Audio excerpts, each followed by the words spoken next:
The title is the topic. Today I'm discussing rhetoric versus reality. The inspiration for this video came from another YouTuber named Thunderfoot in a video posted on June 6th, 2013. Feminism versus Facts Part 3. In television and movies, a straw feminist works by deliberately creating an exaggerated character of a feminist, which writers then fill with a bunch of oversimplifications, misrepresentations, and stereotypes because it's basically a choose-your-own patriarchal adventure porno fantasy. That is, she is not challenging stereotypes. She is reinforcing and fitting into them. I don't always agree with Thunderfoot. However, he makes an interesting observation. The straw feminist character is part of a fictional post-feminist world that only exists in Hollywood. The trope is a tool that's used to promote the fallacy that everyone is already equal. Is it a fictional world? Anita claims that it is a tool to portray a fallacy, but I'm of the opinion that media imitates real life. That is to say, it is a reflection of our society. Know who else agrees with me? I think it's important to critically engage with video games and comic books and movies and TV shows because it's a reflection of our society. If media is a reflection of our society, then we have to establish if Hollywood is accurately portraying feminism. You prove things to be true with facts, so I need some evidence to support Hollywood's decision. Anita uploaded her Straw Feminist video on September 22nd, 2011, but had several videos on her channel before then. That is to say, resources. Information I can study to see how feminists act in real life. I decided to go through the Straw Feminist video and cross-reference it with Anita's older videos. So I'll let Anita respond to Anita with some questions or statements on my part, and see if she is the straw feminist she criticizes.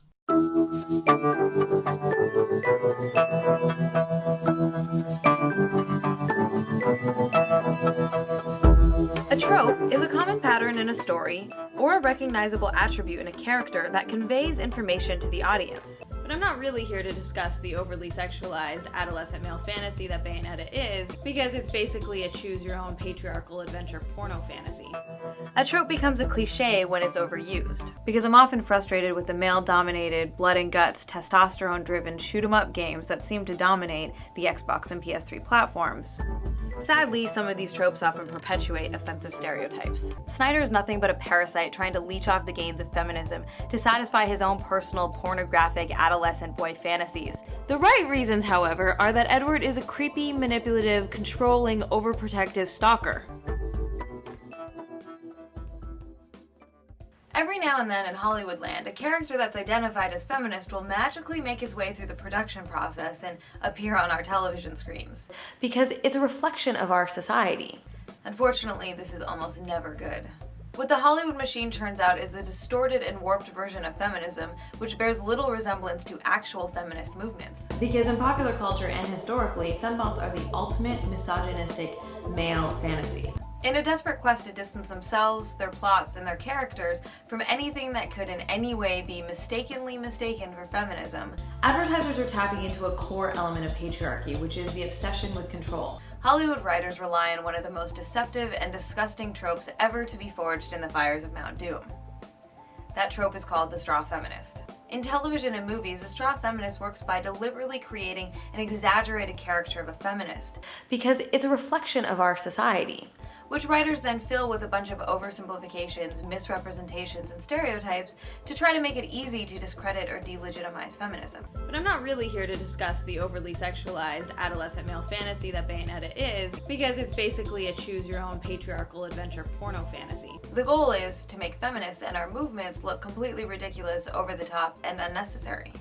Completely over the top, ridiculous, and unnecessary. Just when I want to celebrate a genuine accomplishment of Hollywood, they have to go make the queer man disturbingly evil. Marketers love the uber-ironic sexist style of advertising because they can use all the racist, sexist, misogynist imagery they want. Snyder is nothing but a parasite trying to leech off the gains of feminism to satisfy his own personal pornographic adolescent boy fantasies.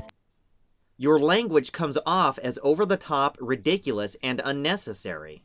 In terms of media representation, one of the most disturbing examples of the straw feminist can be found in the third season of Veronica Mars. Sadly, the Veronica Mars writing team turned the last season into a train wreck, partially by introducing a group of straw feminists as the villains in the series.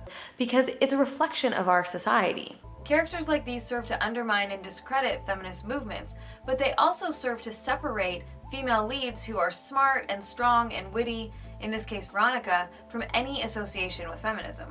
The straw feminist character is part of a fictional post-feminist world that only exists in Hollywood.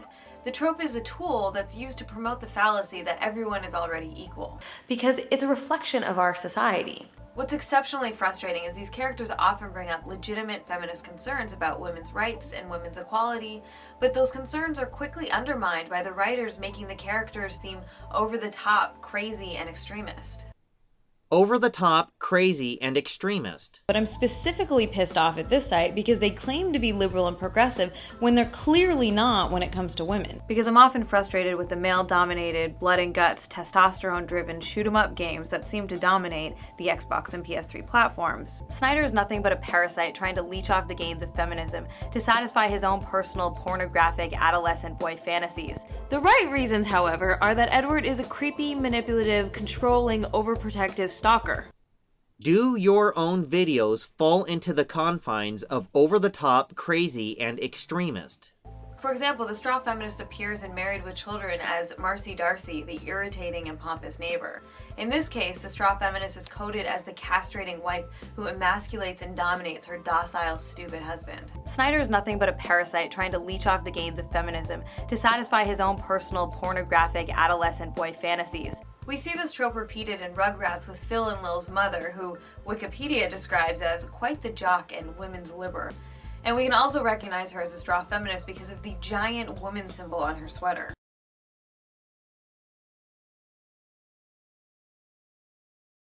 Much like Marcy, she's framed as the castrating wife who barks orders at her submissive husband. But this movie couldn't have been made without a major studio backing it. Yes, I'm looking at you, Warner Brothers. I can just picture the Warner executives in their boardroom meeting being like, yeah, this is awesome, we can have it both ways. In 2001's Legally Blonde, the writers threw in a straw feminist for cheap laughs who believes that the word semester is an evil conspiracy against women. Semester as an evil conspiracy against women. If this is an inaccurate representation of feminism, I couldn't possibly find any correlation with feminists in real life who have similar ideologies. Patriarchal adventure porno fantasy. Patriarchal behavior in a patriarchy, which is the obsession with control. Patriarchal objectification, a set of patriarchal norms. But since we live in a male-dominated, male-centered society, it's because we live in a male-centered society. You seem to be the one who believes the word patriarchy is an evil conspiracy against women, given your obsession with that word. Take the word semester, okay? This is a perfect example of this school's discriminatory preference of semen to ovaries. That's why I'm petitioning to have next term be referred to as the winter ovester. Because it's a reflection of our society. Another problematic example comes from the Powerpuff Girls episode Equal Fights in the 3rd season. The girls encounter a female villain named Femme Fatale, who we can immediately see is a straw feminist because she has the oh-so-terrifying woman symbol on her mask, her clothes, and even as her weapon.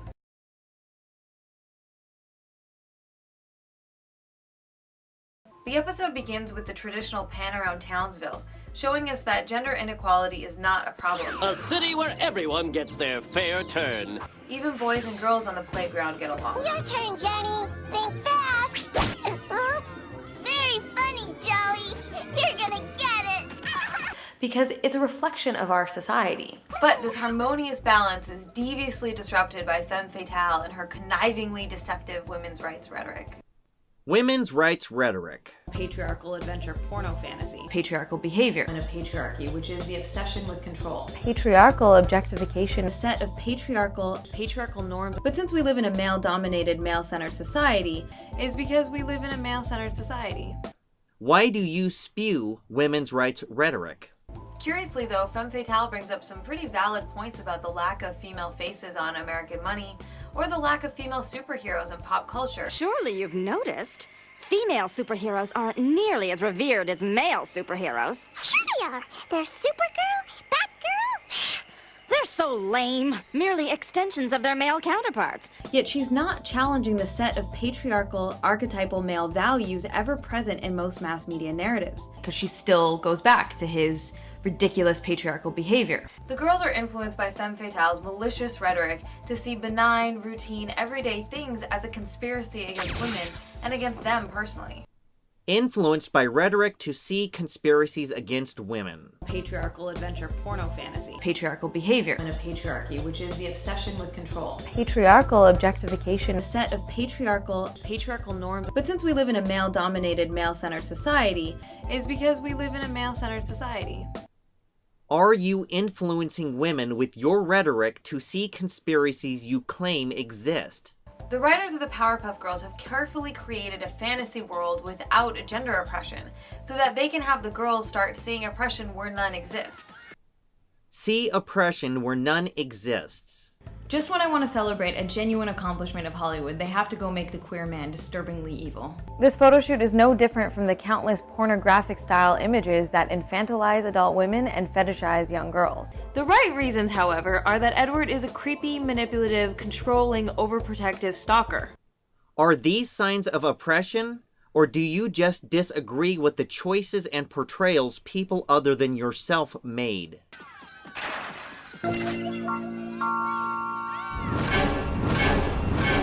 We saw what you did, Joey Finkelmeyer. What'd I do? Shut up! Don't play dumb with us. I finally caught up on all the housework, and all that's left is your room. If you could take care of that, please. I'll just do it later. Why don't you get some big, strong man to save your precious city? Or, better yet, why don't you stop making women do your dirty work and do it yourself? There's often a lot of hostility towards watching TV, like it's this big, bad, horrible thing that's gonna warp our brains, but I don't think that's true, because it's a reflection of our society. The problem is, all of these things that the Powerpuff Girls are complaining about are actually happening. Girls are getting bullied on schoolyards, and women are overwhelmingly responsible for household duties. Women are being institutionally oppressed all the time in nearly every facet of our lives. Once again, this trope is used to separate the Powerpuff Girls from any notion that they could in any way possibly be feminist characters. That millions of people watch every week, and you've taken those characters and turned it into a male pornographic fantasy. But I am against the patriarchal objectification and sexualization of women. Infantilizing women with pigtails and miniskirts and cutesy little names like Sweet Pea and Baby Doll. Taking scantily clad, sexploitation-style women and squeezing them into the mold of the male action hero does not make a strong female character. Because, you know, awesome, funny, world-saving, independent young women, but, you know, not feminist. Is it that they don't want them to be feminists? Or they don't want their characters to be portrayed the way some feminists act in real life? The straw feminist is taken to a whole new level in adult animation shows such as South Park or Family Guy. In the episode I Am Peter, Hear Me Roar, the Family Guy writers took a stab at feminist attorney Gloria Allred. Allred is known for taking on high-profile cases defending women who have been assaulted or harassed. In this attack, Family Guy writers created a character coincidentally named Gloria Ironbox, who brainwashes Peter into thinking he is a woman after he is accused of sexual harassment. The emasculation and feminization of Peter and his sudden transformation into a feminist is played for laughs. I can't respect men. Men are the reason our world is in such lousy shape. If men were as caring as women, we wouldn't have crime or violence. If they played it for laughs, is it because people like you are hard to take seriously? Patriarchal adventure porno fantasy. Patriarchal behavior in a patriarchy, which is the obsession with control. Patriarchal objectification, a set of patriarchal norms. But since we live in a male-dominated, male-centered society, Is because we live in a male-centered society. Because, you know, nothing is worse in a patriarchal society than being a woman. Except maybe being a feminist. When feminists like you stop making a joke out of your movement, no one will laugh at it. In these fictional narratives, institutional oppression and wide-scale sexism just doesn't exist. It's a carefully constructed world where feminism is no longer needed, because it's a reflection of our society. Even the comic book world delves into this trope with Y the Last Man.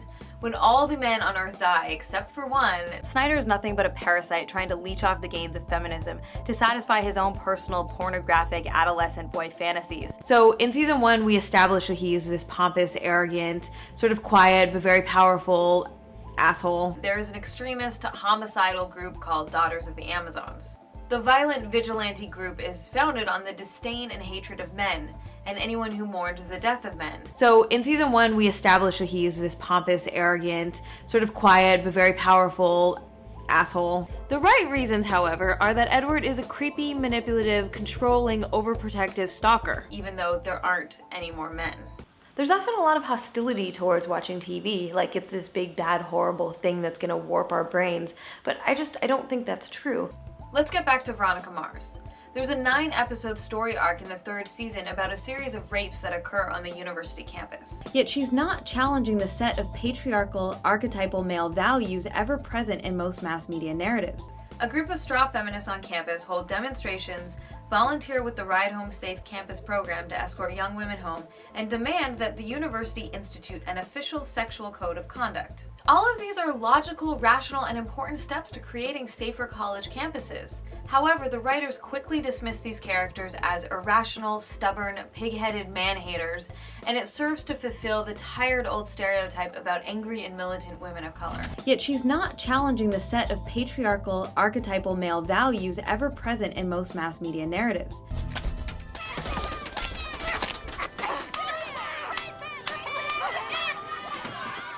The writers of Veronica Mars take the straw feminists to an obscene level by actually having them fake a rape in order to blame the fraternity. Women lying about sexual assault is a grossly overused myth. Women generally don't put themselves through the social shame of admitting assault for petty personal revenge. In just a handful of episodes, the creators of Veronica Mars undermined the work that thousands of students are doing globally on their campuses to end violence against women. While we see the straw feminist over and over again in television and movies, it's also unfortunately deployed on a regular basis by American talk shows and news pundits. Because it's a reflection of our society. Mainstream religious and conservative news media often attack women with deliberate misrepresentations and extreme exaggerations of what feminism is. Deliberate misrepresentations and extreme exaggerations. Patriarchal adventure porno fantasy, patriarchal behavior, and a patriarchy, which is the obsession with control. Patriarchal objectification, a set of patriarchal norms. But since we live in a male-dominated, male-centered society, is because we live in a male-centered society. If you want them to stop saying that about feminists, stop acting that way. This false impression has been infused into the mainstream by popular talk show hosts such as Michael Savage, Glenn Beck, and Bill O'Reilly. Because it's a reflection of our society.